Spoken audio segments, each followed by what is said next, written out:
জীবন বাঁচাতে এভাবেই বাংলাদেশ সীমান্তরক্ষী বাহিনী বিজিবি সদস্যদের পায়ে ধরে আর্জি জানাচ্ছিলেন ধরা পড়া ভারতীয় 2 বিএসএফ সদস্য। সম্মানিত উপস্থিতি, গত কয়েকদিন আগে আপনারা দেখেছেন যে বাংলাদেশের চাঁপাইনবাবগঞ্জ সীমান্তে বিজিবি এবং বিএসএফ এর যে উত্তেজনা, এই উত্তেজনাকে কেন্দ্র করে দেখবেন আমাদের জেনজি যুবক সমাজ, তরুণ সমাজ ফেসবুক, ইউটিউব, টুইটার, টিকটকে ট্রল করতেছে, ভারতের মানুষদেরকে নিয়ে ট্রল করতেছে। তাদের দাবি অনুযায়ী বাংলাদেশের মানুষ সাহসী, তাদের দাবি অনুযায়ী বাংলাদেশের মানুষ বীর পুরুষ, আর ভারতের মানুষ ভীরু কাপুরুষ তাদের দাবি অনুযায়ী। আমি তাদেরকে উদ্দেশ্য করে বলতে চাই, আমি বাংলাদেশের যুবক সমাজকে উদ্দেশ্য করে বলতে চাই, যদি তোমরা দাবি করো যে তোমরা সাহসী, যদি তোমাদের বুকে দম থাকে যে তোমরা সাহসী, তাহলে দেখো তোমাদের পার্শ্ববর্তী দেশ ভ্রান্ত হওয়ার পরও তার হিন্দুত্ববাদকে রাষ্ট্রে প্রতিষ্ঠিত করে কট্টরভাবে, বেপরোয়াভাবে হিন্দুত্ববাদের প্রচার সারা পৃথিবীতে করছে, তার দেশে করছে। আর তুমি বলছো আমি সাহসী মুসলমান, তো তুমি যদি সাহসী মুসলমান হও তোমার দেশেও তুমি ইসলামকে প্রতিষ্ঠা করো। কিন্তু তুমি তো ভীরু কাপুরুষতার সাথে মিনমিন করে বলো যে না আমি সেকুলার, তাহলে ভীরু কাপুরুষ ওই হিন্দু নয়, ভীরু কাপুরুষ তোমরা, ভীরু কাপুরুষ আমরা। সম্মানিত উপস্থিতি, এই যে ছাড় দেওয়ার মানসিকতা নিজের দিনে, এইটা এসেছে গোলামি থেকে, কলোনিয়াল মাইন্ড সেটআপ, ঔপনিবেশিক গোলামি। উপনিবেশ মানে কি? কলোনি কাকে বলে? আমরা ব্রিটিশদের কলোনি ছিলাম, তার মানে কি? তার মানে হচ্ছে আমি যদি ব্রিটিশের একটা অঙ্গরাজ্য হতাম সেটা ভিন্ন কথা, তাহলে ব্রিটিশের অঙ্গরাজ্য হলে আমার স্বাধীনতা আর ব্রিটিশ নাগরিকদের মতোই থাকতো। কিন্তু ব্রিটিশ আমাকে ওর অঙ্গরাজ্যও বানায়নি, আবার আমার থেকে সকল প্রকার ভোগ দখল করেছে, এর নাম কলোনি। তো এই কলোনি যে আপনি তাকে রাষ্ট্রের স্বীকৃতি দিবেন না, যেমন ধরেন যদি ভারতের কথা বলি, তাহলে বাংলাদেশকে ভারত তার অঙ্গরাজ্যও করেনি, অঙ্গরাজ্য করলে তো অন্তত আর 10টা অঙ্গরাজ্যের মতো বাংলাদেশের মানুষ স্বাধীনতা পেত, অঙ্গরাজ্যও করেনি, আবার কলোনি উপনিবেশ হিসেবে সকল প্রকার সুযোগ সুবিধা আদায় করে নিয়েছে, এর নাম কলোনি, উপনিবেশ। তো এই কলোনিয়াল মাইন্ড সেটআপ 190 বছর আমরা ব্রিটিশদের গোলাম ছিলাম। ওই 190 বছর ব্রিটিশদের গোলাম থাকার কারণে আমাদের রক্তের মধ্যে আমাদের ব্যক্তিত্ব, আমাদের পার্সোনালিটি, আমাদের স্বাধীন চেতা মনোভাব, আমাদের আপোষহীন মনোভাব ধ্বংস হয়ে গেছে। প্রত্যেকটা সেক্টরে মুসলমান তার চরিত্রের সর্বনিম্ন স্তরের পরিচয় দিয়ে যাচ্ছে। যেমন আপনাদেরকে যদি উদাহরণ হিসেবে বলতে চাই, আপনাদের সামনে দেবীনগরের মানুষের সামনে যদি উদাহরণ হিসেবে তুলে ধরতে চাই, তাহলে কয়েকটি উদাহরণ আপনাদের সামনে তুলে ধরি। রাসূলুল্লাহ সাল্লাল্লাহু আলাইহি ওয়াসাল্লাম একজন মুসলমানের স্বাধীনচেতা মনোভাব রক্ষা করার জন্য, একজন মুসলমানের উন্নত ব্যক্তিত্ব, আত্মমর্যাদা, আত্মসম্মান রক্ষা করার জন্য তিনি মুসলমানকে ঋণ থেকে, লোন থেকে বাঁচতে বলতেন। নিজে লোন এবং ঋণ থেকে বাঁচার জন্য আল্লাহর দরবারে দোয়া করতেন, আল্লাহুম্মা ইন্নী আউযু বিকা মিনাল মা'সামি ওয়াল মাগরাম, হে আল্লাহ আমি পাপ থেকে বাঁচতে চাই, লোন থেকে বাঁচতে চাই। আল্লাহুম্মা ইন্নী আউযু বিকা মিনাল হাম্মি ওয়াল হুজন, হে আল্লাহ আমি দুশ্চিন্তা থেকে বাঁচতে চাই। বলতে বলতে বলতেন ওয়া গালাবাতিদ দাইন, আমি লোন থেকে বাঁচতে চাই। আল্লাহর নবীকে জিজ্ঞেস করা হলো আপনি কেন এত লোন থেকে বাঁচতে চান, কেন এত কর্জ থেকে বাঁচতে চান? আল্লাহর নবী কখনোই এই লোন, এই কর্জ দ্বারা সুদের লোন বুঝাননি। সুদের লোন তো বহু দূরে।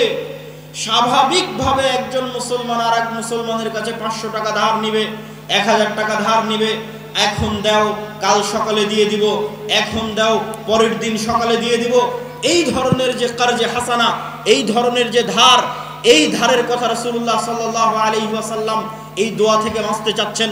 আল্লাহর নবীকে জিজ্ঞেস করা হচ্ছে, হে আল্লাহর নবী আপনি কেন এত কর্জ থেকে বাঁচতে চান? রাসূলুল্লাহ সাল্লাল্লাহু আলাইহি ওয়াসাল্লাম উত্তরে বলছেন যে মানুষ যখন কর্জ নেওয়া শুরু করে, মানুষ যখন ধার নেওয়া শুরু করে, হাদ্দাসা ফাকাদাবা, ইজাস্তাদানা রাজুল হাদ্দাসা ফাকাদাবা, যখনই মানুষ কর্জ নেওয়া শুরু করে তখনই মিথ্যা বলা শুরু করে।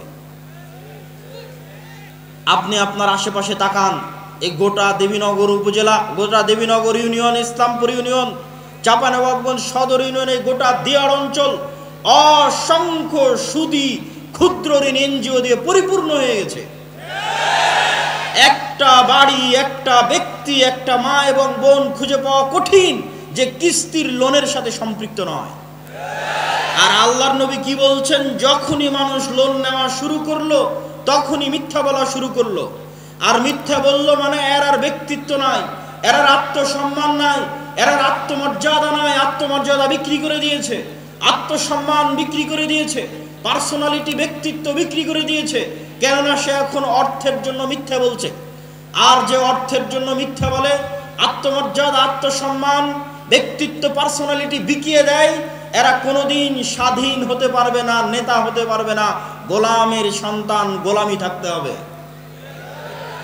যখনই আপনি বলবেন আমি স্বাধীন হতে চাই, মাথা উঁচু করে দাঁড়ানোর ক্ষমতা থাকতে হবে, আত্মমর্যাদা থাকতে হবে, ব্যক্তিত্ব থাকতে হবে, হায়বাত থাকতে হবে।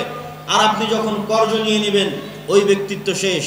রাসূলুল্লাহ সাল্লাল্লাহু আলাইহি ওয়াসাল্লাম কর্জ নেওয়ার, লোন নেওয়ার ভয়াবহতা বুঝাতে গিয়ে তিনি বলছেন, একজন ব্যক্তি কুতিলা ফি সাবিলিল্লাহ সুম্মা উহিয়া সুম্মা কুতিল সুম্মা উহি, একজন ব্যক্তি আল্লাহর রাস্তায় জিহাদ করে শহীদ হয়ে গেল, তারপরে তাকে পুনরায় জীবিত করা হলো, পুনরায় আল্লাহর রাস্তায় জিহাদ করে শহীদ হয়ে গেল, পুনরায় জীবিত করা হলো, পুনরায় আল্লাহর রাস্তায় জিহাদ করে শহীদ হয়ে গেল।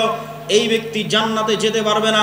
মা দাখালাল জান্নাহ হাত্তা ইউকযা আনহু দাইনুহু, যদি তার ঘাড়ে ঋণ থাকে, লোন থাকে, যতক্ষণ তার লোন এবং ঋণ আদায় না করা হয়েছে ততক্ষণ সে জান্নাতে যেতে পারবে না। কি ভয়ঙ্কর হাদিস! সম্মানিত উপস্থিতি, কেন লোনের কথা নিয়ে আসলাম? এই জন্য নিয়ে আসলাম, বক্তব্যের বিষয়বস্তু ব্যক্তিত্ব, পার্সোনালিটি। ইসলামের অর্থনীতির মূল ভিত্তি হচ্ছে আপনাকে অল্পে সন্তুষ্ট থাকতে হবে। সুদের ভিত্তিতে লোন বহু পরে।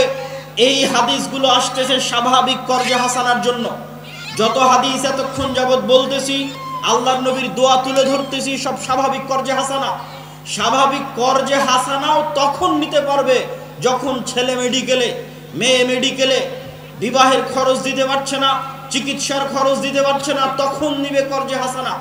স্বাভাবিক অবস্থায় বিলাসী পণ্য ক্রয়ের জন্য, মাটির বাড়িকে পাকা বাড়ি তৈরি করার জন্য, টিনের বাড়িকে পাকা বাড়ি তৈরি করার জন্য, মোটরসাইকেল কেনার জন্য, এসি ফ্রিজ কেনার জন্য উম্মতে মুহাম্মাদি লোন নিতে পারে। এর বিধান ইসলামের কয়েক লক্ষ, কয়েক হাজার কিলোমিটারের মধ্যে নাই। সুদের ভিত্তিতে লোন বহু পরে। আমি স্বাভাবিক কর্জে হাসানার কথা বলতেছি, যে মানুষ স্বাভাবিক কর্জে হাসানা নিবে বিলাসিতার জন্য, এর অস্তিত্ব ইসলামে নাই। আমি আপনাকে গিয়ে বলবো, ভাই আমাকে 1000 টাকা দেন, আমি একটা ফোন কিনতে চাচ্ছি, এই ফোন একটা বিলাসী পণ্য, আমি 1000 টাকা সুদের ভিত্তিতে নিচ্ছি না, এখন নিচ্ছে, 1 সপ্তাহ পরে দিয়ে দিব, 1 মাস পরে দিয়ে দিব। এমন সুদবিহীন কর্জে হাসানা মানুষ বিলাসিতার জন্য নিবে, এর অস্তিত্ব ইসলামে নাই। সুদ ভিত্তিক নেওয়া বহু পরে। সুদবিহীন কর্জে হাসানা মানুষ বিলাসিতার জন্য নিবে, এক সন্ধ্যা ভালো খাওয়ার জন্য নিবে, এক সন্ধ্যা ভালো থাকার জন্য নিবে, আর অস্তিত্ব ইসলামে নাই। কেন? নেওয়া মাত্রই মিথ্যা বলা শুরু করবে, আর যখনই মিথ্যা বলা শুরু করবে তখন ও গোলাম হয়ে গেছে, আত্মমর্যাদা গেছে, ব্যক্তিত্ব গেছে, আত্মসম্মান গেছে। কেমন গেছে আপনি নিজেকে হাদিসের সাথে মেপে দেখেন। আজকের যুগের মুসলমানেরা এত বেশি পরিমাণে মিথ্যার সাথে যুক্ত, এত বেশি পরিমাণে অন্যায় পরায়ণতার সাথে যুক্ত, এত বেশি পরিমাণে দুর্নীতির সাথে যুক্ত, যে আজকের যুগের মুসলমানদের চরিত্র যদি আপনি তুলনা করেন, তাহলে মক্কার কাফের মুশরিক কুরাইশদের চরিত্র আজকের যুগের মুসলমানদের চেয়ে ভালো ছিল। আমি দলিলবিহীন বলছি না, দলিল আছে। আবু সুফিয়ান রাদিয়াল্লাহু তাআলা আনহু, তিনি যখন কাফের মুশরিক, বদরের যুদ্ধ, উহুদের যুদ্ধ, খন্দকের যুদ্ধ, তিনটা যুদ্ধ আল্লাহর নবীর বিরুদ্ধে লড়াই করেছেন। খন্দকের যুদ্ধে 1 মাস যাবত 10,000 সেনাবাহিনী নিয়ে আল্লাহর নবীর মদিনাকে ধ্বংস করে দেওয়ার জন্য ঘেরাও করে রেখেছিলেন। ওই আবু সুফিয়ান যখন হুদাইবিয়ার সন্ধিকালীন সময়ে সিরিয়ার সফর করছেন, জেরুজালেমের সফর করছেন, ব্যবসায়িক সফর, তখন আল্লাহর নবী চিঠি লিখেছেন বাদশাহ হিরাক্লিয়াসের কাছে, দিনের দাওয়াত দিয়ে, ইসলামের দাওয়াত দিয়ে। বাদশাহ হিরাক্লিয়াস চিঠি দেখে বলছে, চিঠি লিখেছে আরবি, দেখো জেরুজালেমে এখন কোনো অ্যারাবিয়ান আরবি কেউ আছে কিনা। খুঁজে পাওয়া গেল আবু সুফিয়ানকে, নিয়ে আসা হলো আবু সুফিয়ানকে। কোনো লাইভ ক্যামেরা নাই, কোনো রেকর্ডার নাই, কোনো কোনো যান্ত্রিক এরকম কিছু বস্তু নয় যে আবু সুফিয়ানের এই কথাকে ধরে রাখবে যে আবু সুফিয়ান সত্য বলছে না মিথ্যা বলছে। ওই অবস্থায়, কাফের অবস্থায়, মুশরিক অবস্থায়, নিজের চিরন্তন শত্রুর বিষয়ে আবু সুফিয়ান রাদিয়াল্লাহু তাআলা আনহু একটাও মিথ্যা কথা বলেননি। আর আজকে আপনি বাংলাদেশের এক রাজনৈতিক দলের নেতাকে জিজ্ঞেস করেন, আর এক রাজনৈতিক দলের নেতা সম্পর্কে বলার জন্য সব কথা মিথ্যা বলবে। কেননা এই গণতান্ত্রিক রাজনীতি টিকেই আছে মিথ্যার উপর। যে যত বেশি মিথ্যার চর্চা করতে পারবে সে তত বেশি ভোট পাবে। তাহলে মিথ্যার উপর প্রতিষ্ঠিত একটা সমাজ কিভাবে স্বাধীনতার স্বপ্ন দেখতে পারে, কিভাবে দেশ ও জাতিকে নেতৃত্ব দেওয়ার স্বপ্ন দেখতে পারে? অথচ ততক্ষণ নেতা হওয়া সম্ভবই না যতক্ষণ না আপনার ব্যক্তিত্বে ন্যায় যুক্ত না হয়েছে, ন্যায় পরায়ণতা যুক্ত না হয়েছে। রাসূলুল্লাহ সাল্লাল্লাহু আলাইহি ওয়াসাল্লাম বলছেন, লা তাকুমু সাআহ হাত্তা ইয়ানজিলা ঈসা ইবনে মারইয়াম, ততক্ষণ পর্যন্ত কিয়ামত হবে না যতক্ষণ না মারিয়ামের সন্তান ঈসা পৃথিবীতে নেমে না আসছে।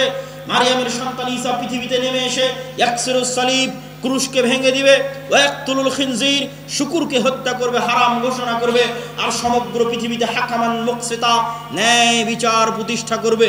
সমগ্র পৃথিবীতে মারিয়ামের সন্তান ঈসা ন্যায় বিচার প্রতিষ্ঠা করবে, আল্লাহর নবী বলছেন। আর ন্যায় বিচার প্রতিষ্ঠা করা মাত্র ইয়াকসুরুল মাল, টাকা পয়সা এত বেশি হয়ে যাবে যে টাকা নেওয়ার মতো মানুষ থাকবে না, এত বেশি হয়ে যাবে। তো আমি যেটি বলছিলাম, এই হাদিস কি বুঝাচ্ছে? এই হাদিস রাষ্ট্র ক্ষমতা ইসলামের ব্র্যান্ডিং।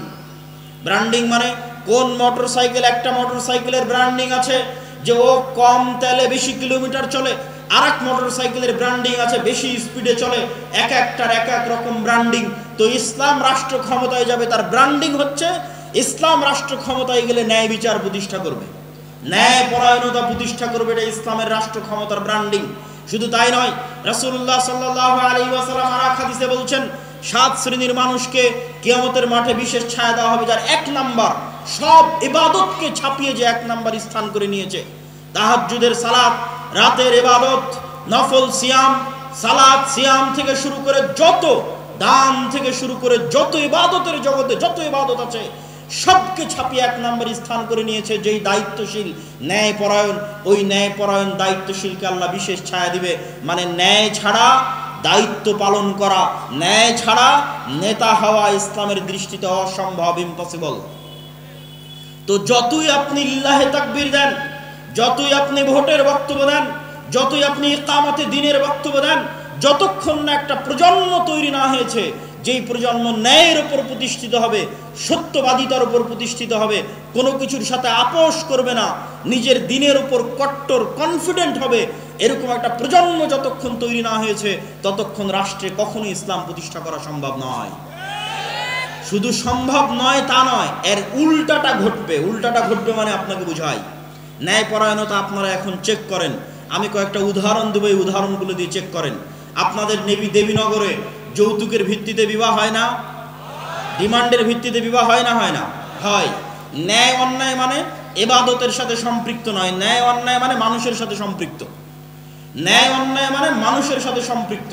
তো একটা মেয়ের যখন যৌতুকের ভিত্তিতে বিবাহ হচ্ছে তখন এটি ন্যায় না অন্যায়? অন্যায়।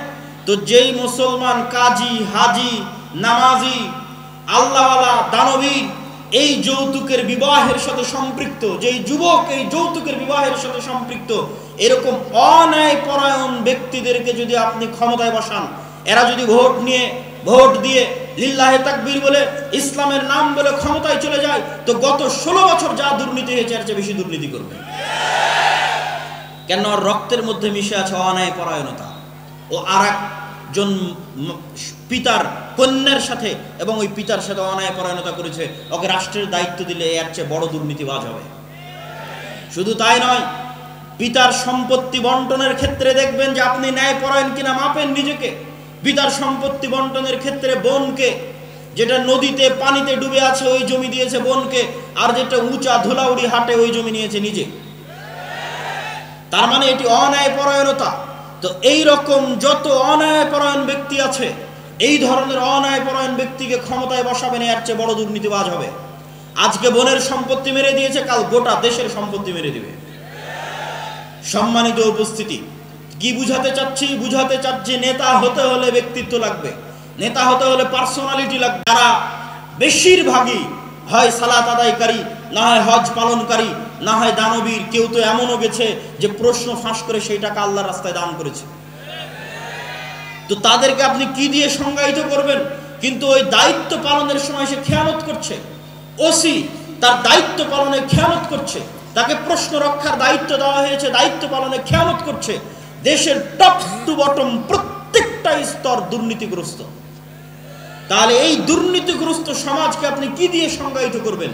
রাসূলুল্লাহ সাল্লাল্লাহু আলাইহি ওয়াসাল্লাম বলছেন, চারটা বৈশিষ্ট্য যদি মানুষের মধ্যে থাকে, মুনাফিকান খালিসা, সে স্পষ্ট নির্ভেজাল মুনাফিক। ইজা হাদ্দাথা কাযাবা, যখন কথা বলে মিথ্যা বলে, ওয়াদা করলে ভঙ্গ করে, দায়িত্ব দেওয়া হলে, আমানত দেওয়া হলে ওই দায়িত্বের সাথে খেয়ানত করে, এরা মুনাফিক। এবার আপনি নিজের দিকে তাকান, আশেপাশে তাকান, কয়টা মুসলমানকে আপনি মুনাফিকের খাতা থেকে বাদ দিবেন? কয়জন নামাজি দানবীরকে আপনি মুনাফিকের খাতা থেকে বাদ দিবেন? কিন্তু আপনার প্রশ্ন জাগতে পারে, কেন তাহলে তারা সালাত আদায় করে, কেন সিয়াম পালন করে, কেন তাহাজ্জুদের সালাত আদায় করে, কেন হজ করতে যায়, কেন প্রধান অতিথি হয়ে দান করে? মূলত তারা মুনাফিক। মানুষের সাথে অন্যায় করেছে, মিথ্যা বলেছে, মুনাফিক। নিজের স্ত্রীর প্রতি অন্যায় করেছে, মুনাফিক। নিজের সন্তানের প্রতি অন্যায় করেছে, এক সন্তানকে বঞ্চিত করে আরেক সন্তানকে সব সম্পত্তি লিখে দিয়েছে, মুনাফিক।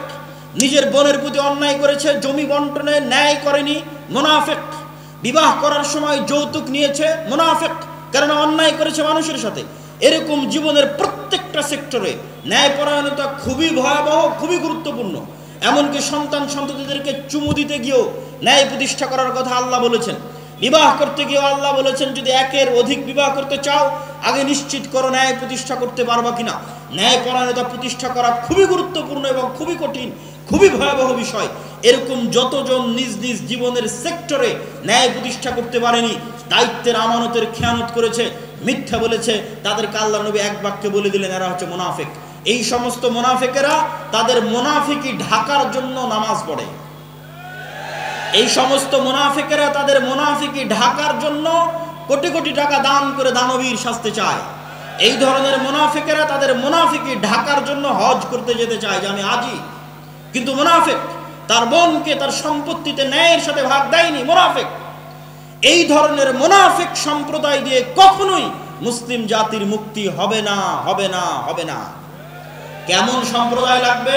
মুহাম্মদ সাল্লাল্লাহু আলাইহি ওয়াসাল্লামের মতো সত্যবাদী ন্যায়পরায়ণ, জন্মই হয়েছে সত্যবাদীদের উপর, ন্যায়পরায়ণতার উপর। ওমর ইবনুল খাত্তাবের মতো আপোষহীন, কোনো কিছুতে ছাড় দেওয়ার মানসিকতা নাই দিনের বিষয়ে। এরকম সত্যবাদিতা, ন্যায়পরায়ণতার উপর যখন হৃদয় ফ্রেশ, তখন এবার সালাত আদায় করছে।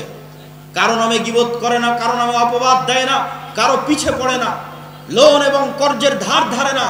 যেখানে গেলে মাথা নত হতে পারে, যেখানে গেলে মিথ্যা বলা লাগতে পারে, তার ধার ধারে না। এরকম সত্যবাদী, আমানতদার, ন্যায়পরায়ণ একদল প্রজন্ম যদি দাঁড়িয়ে যায়, তো ওই প্রজন্ম যখন সালাত আদায় করবে, সিয়াম পালন করবে, হজ করবে, দান করবে, ওমরা করবে, ওই প্রজন্মের হাত দিয়ে ইসলামের বিজয় হবে ইনশাআল্লাহ। অতএব আমি উপস্থিত দেবীনগরের আজকের উপস্থিত মুসল্লিদের উদ্দেশ্যে উদাত্ত আহ্বান জানিয়ে বলতে চাই যে আমাদের, আপনাদের ব্যক্তিত্ব, আপনাদের পার্সোনালিটি, আপনাদের আত্মমর্যাদা, আত্মসম্মানকে হেফাজত করুন, রক্ষা করুন। একজন মুসলমানের যেমন হওয়া উচিত। মুসলমানদের অবস্থা দেখলে আমার নিজের লজ্জা লাগে। যখন আমেরিকা এবং ইউরোপে দেখি মুসলমানেরা মিথ্যার উপর তার রুজি পরিচালনা করছে, মিথ্যা বলে ইউরোপে প্রবেশ করেছে, মিথ্যা বলে আমেরিকায় গেছে, মিথ্যা বলে ইনকাম করছে, মিথ্যা বলে আর এক কাফের মুশরিকের কাছে অতিরিক্ত টাকা কামানোর জন্য মিথ্যা বলতেছে, পুরো জীবনটা মিথ্যার উপর পার করে দিচ্ছে। এরকম মিথ্যুক জাতি দিয়ে কিভাবে নেতা হবে, কিভাবে মুক্তি পাবে? অসম্ভব, হতে পারে না। আপনাকে আপনার দিনের উপর কট্টর হতে হবে, সত্যবাদিতা এবং ন্যায়পরায়ণতায় ফিরে আসতে হবে। শুধু তাকবীর ধ্বনি দিয়ে, শুধু ভোটের বক্তব্য দিয়ে, গণতন্ত্রের বক্তব্য দিয়ে ইসলামকে বিজয় করা সম্ভব নয়। সম্মানিত উপস্থিতি, বক্তব্যের শেষের দিকে চলে এসেছি। আজকে দেখছি আমরা ইসলামকে বিজয় করার জন্য, সামগ্রিকভাবে বিজয় করার জন্য এই মৌলিক বিষয়গুলোর প্রতি ফোকাস না করে এখনই হাজার হাজার কোটি কোটি মানুষের ভোট নিয়ে ক্ষমতায় চলে যেতে হবে। এই যে টেন্ডেন্সি, ডেমোক্রেসিকে রব মানার, ইলাহ মানার, গণতন্ত্রকে ইলাহ বানিয়ে দেওয়ার যে টেন্ডেন্সি, যে মন মানসিকতা, সমাজতন্ত্র ধর্মনিরপেক্ষ মতবাদকে ইলাহ বানিয়ে দেওয়ার যে মন মানসিকতা, এই মন মানসিকতার উপর কুঠারাঘাত করেছেন আল্লামা ইকবাল। আল্লামা ইকবাল বলেছেন, আজকের আধুনিক যুগের আজরেরা তারা শোয়ায়ে হ্যাঁ খোদা। আজকের আধুনিক যুগের আজর মানে ইব্রাহিমের পিতা আজর মূর্তি বানিয়েছিল, আজকের যুগের আজরেরা নতুন মূর্তি বানিয়েছে। ইনসারে খুদাও মে বড়া সবসে ওয়াতান হ্যাঁ। আজকে মানুষ ইবাদতের জন্য যত মূর্তি বানিয়েছে তার মধ্যে একটা গণতন্ত্র, একটা সমাজতন্ত্র, একটা ধর্মনিরপেক্ষ মতবাদ, সেকুলারিজম, এই মূর্তিগুলোর আজকের যুগে মানুষ পূজা করতেছে, আজকের যুগে মানুষ ইবাদত করতেছে। অথচ তাওহীদ মানে আমাই ইয়াকফুর বিত্তাগুত ওয়া ইউমিন বিল্লাহ, আগে তাগুতকে অস্বীকার করতে হবে, তারপরে ঈমান আনয়ন করতে হবে। ঈমান আনয়ন মানে তাওহীদ মানে ইব্রাহিম আলাইহিস সালাতু ওয়াস সালামের আদর্শ, কাফারনা বিকুম ইন্না বুরাউম মিনকুম বারিউম মিম্মা তুশরিকুন। এগুলো ইব্রাহিম আলাইহিস সালামের নিজের মুখের বাক্য যে আমি তোমাদের থেকে মুক্ত, আমি অস্বীকার করছি ওই সমস্ত মূর্তির, ওই সমস্ত শিরকের যার তোমরা পূজা করো।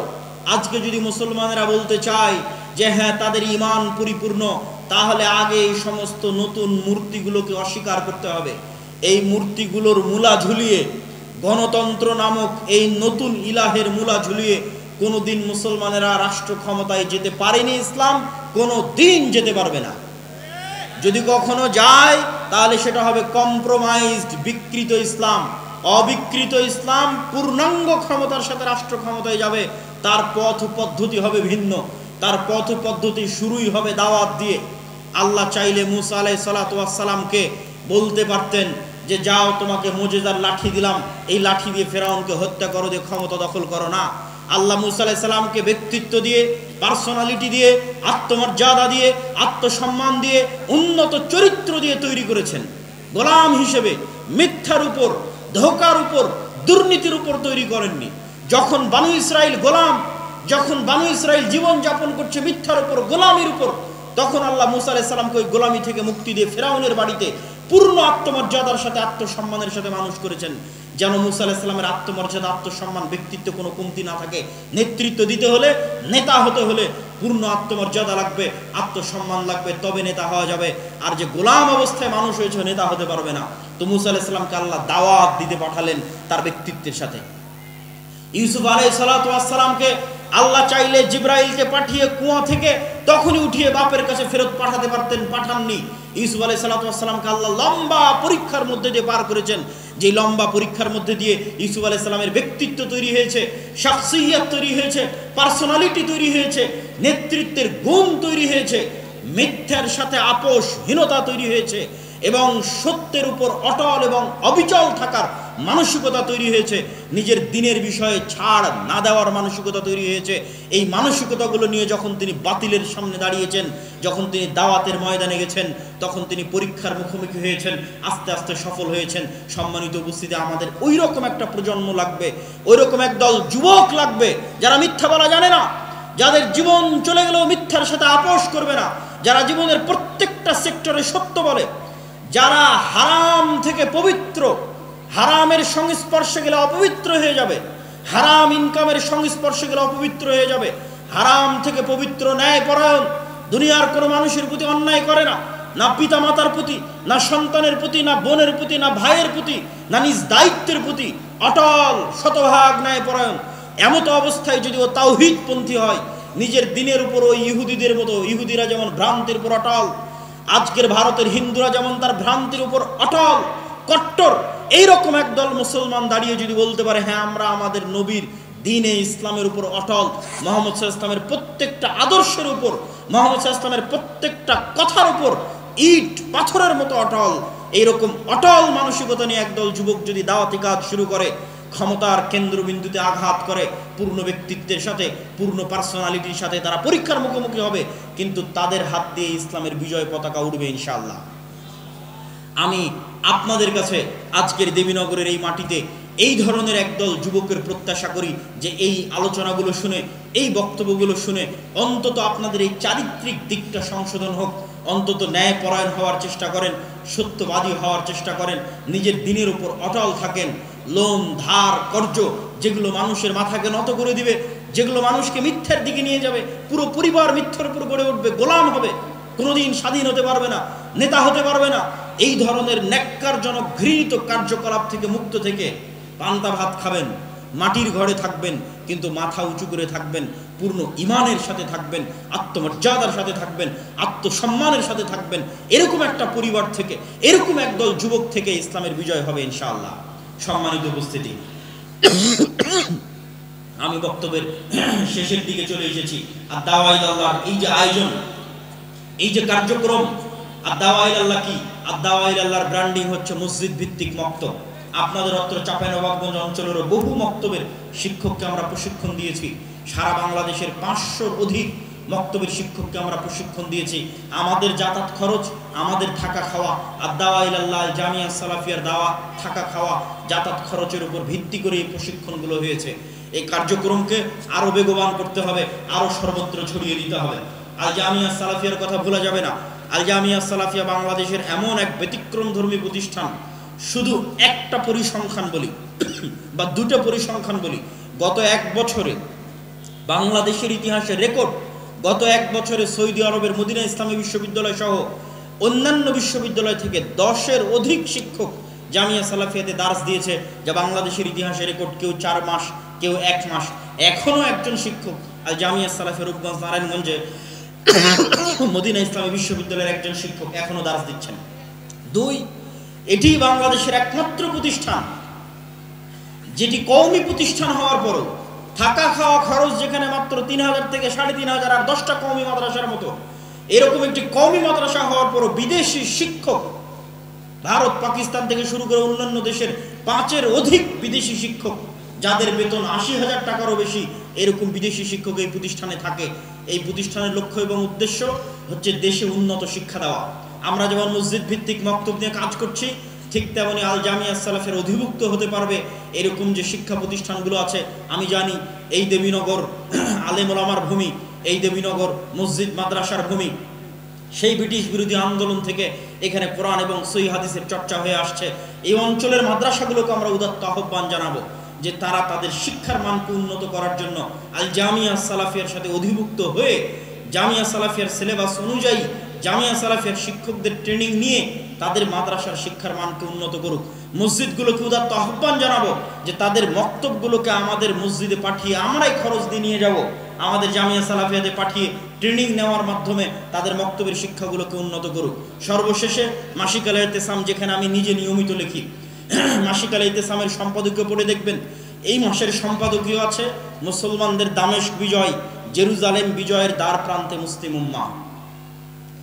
এই যে আধুনিক সমসাময়িক যে বিষয়গুলো আছে, এই বিষয়গুলোর লেখনী মাসিক আল ইতিসামে পাবেন। আমি জানি না দেবীনগরে আসে কিনা, এসে না থাকলে জরুরি ভিত্তিতে নেওয়ার চেষ্টা করবেন। সর্বোপরি আমি স্বেচ্ছাসেবকদের উদাত্ত আহ্বান জানাবো যে আপনারা যারা সংগ্রহ করতে চান সহযোগিতা, তারা আপনারা ভেতরে ঢুকে পড়েন। আর সহযোগিতার জন্য আমি এতটুকু বলবো যে পৃথিবীর সবচেয়ে শক্তিশালী ইবাদত হচ্ছে দান। সবচেয়ে শক্তিশালী কি জন্য? যখন কোনো ইবাদত কাজ করবে না, কিয়ামতের মাঠে যখন হিসাব হবে, যখন কোনো কারেন্সি কাজ করবে না, কোনো টাকা পয়সা কোনো কিছু কাজ করবে না, অথচ আপনি কারো গীবত করেছেন, কারো নামে অপবাদ দিয়েছেন, কারো নিন্দা করেছেন, কারো ধন সম্পদ মেরে খেয়েছেন, সব পাওনাদার আসতে থাকবে। ওই পাওনাদারকে পরিশোধ করা হবে আপনার দানের টাকা থেকে, যেই টাকা আপনি পূর্বে জমা করে রেখেছেন। আর এই দানের টাকাকে আল্লাহ সুবহানাহু ওয়া তাআলা বলেছেন মিম্মা রাযাকনাহুম ইউনফিকুন। আল্লাহ এটা আপনার টাকা, এটা কখনো স্বীকার করেনি।